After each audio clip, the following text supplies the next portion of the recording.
Assalamualaikum warahmatullahi wabarakatuh. Bismillahirrahmanirrahim. Alat mesin pasca panen untuk kelas 12 MP. Kita lanjutkan. Ini pertemuan yang lalu, masalah sortasi beberapa sayuran pada pasar lokal. Ini dia. Dan ini kita lanjutkan sortasi di tingkat industri. Nah, sortasi di tingkat industri ini, hasil panen segar sebagai bahan baku industri diperlukan dengan kriteria tertentu ya. Namun hasil panen petani masih sangat beragam ya, bermacam-macam model, bermacam-macam jenis ya. Karenanya perlu dilakukan sortasi supaya ketika dia sampai kepada masyarakat sebagai konsumen ya, ini tidak menimbulkan kesan yang buruk, tapi menimbulkan kesan yang baik, bahwa hasil panen itu setelah disortasi ternyata lebih diterima di masyarakat, bersih ya, bisa diolah ya.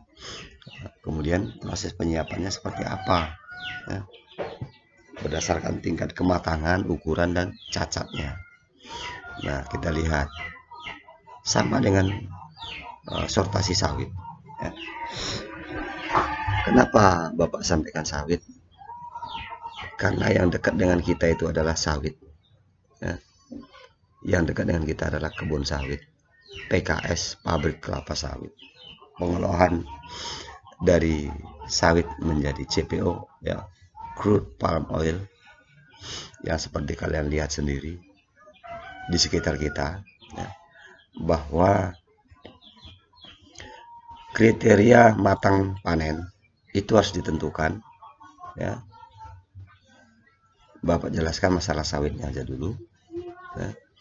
Setelah itu akan dibawa ke PKS atau pabrik, dilakukan penimbangan berapa ton. Kemudian dari hasil itu ya, itu akan dipilih. Terkadang petani ini ya, nggak semuanya yang matang itu diambil, atau yang matang memang terambil, tapi kadang-kadang masih ada yang masih berwarna hijau ya, atau kurang matang ya, belum kuning sempurna, merahnya belum matang betul ya. Kemudian banyaknya berondolan, itu juga menentukan kriteria matang berondolan dari sawit tadi. Setelah dibawa ke PKS, dibawa ke pabrik, itu akan disortasi lagi, mana bonggol atau janjangan itu yang masih panjang tangkainya. Makanya petani itu harus jeli ya, para tukang panen harus jeli bahwa yang diegrek tadi jatuh buahnya ke bawah, kemudian dilihat kalau tangkai masih panjang, itu harus dipotong dengan menggunakan kampak ya. Supaya apa?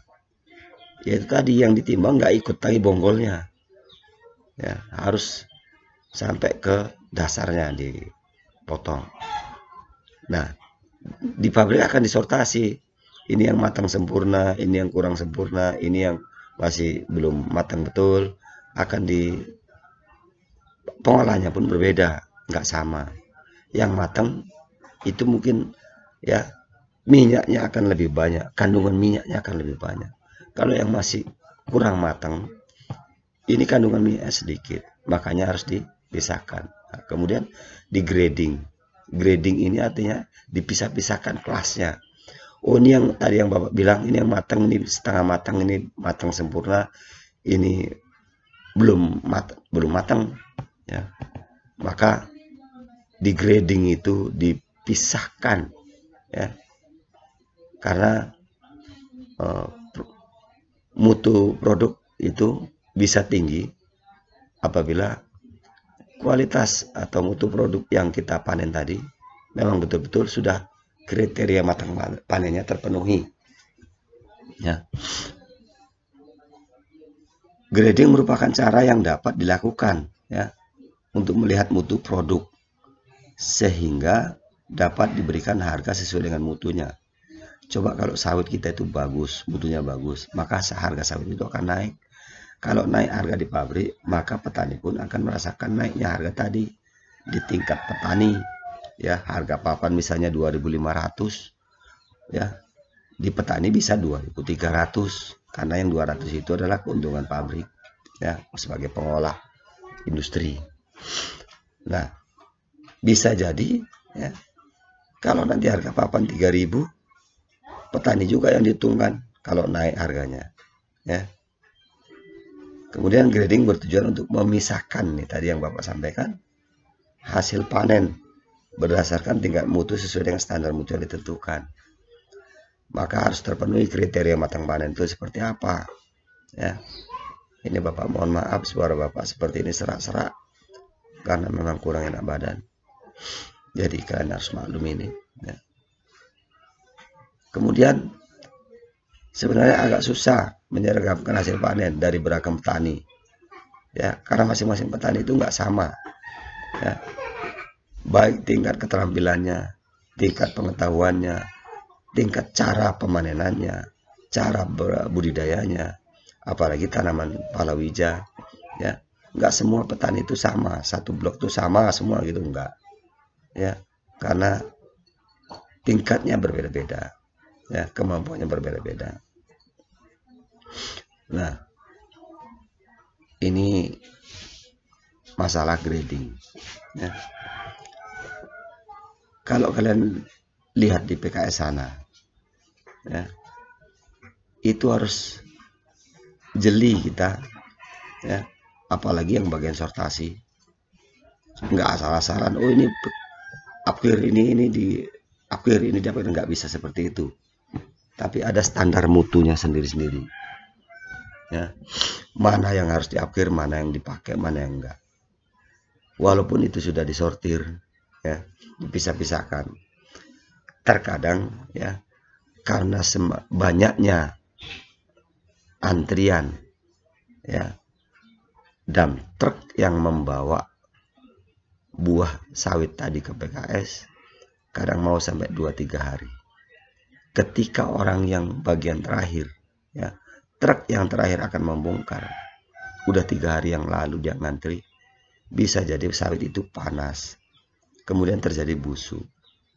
Ini juga merugikan petani, ya, juga merugikan tokenya yang beli dari petani langsung, ya.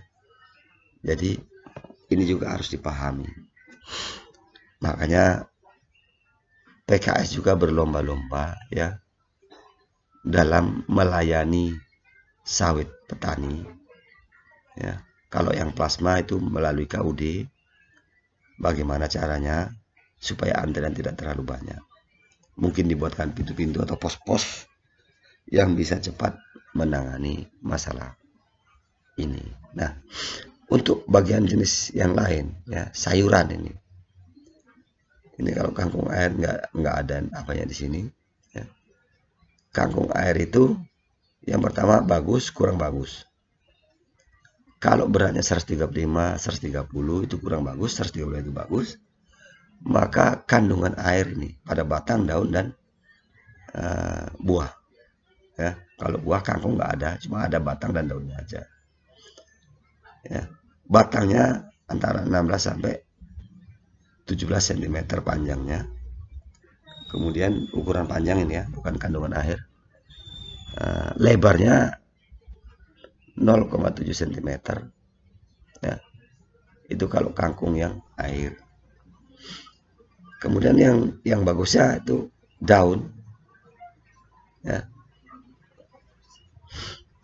Ini batangnya, ini diameter batang tadi, ya, panjangnya antara 16 sampai 17 cm.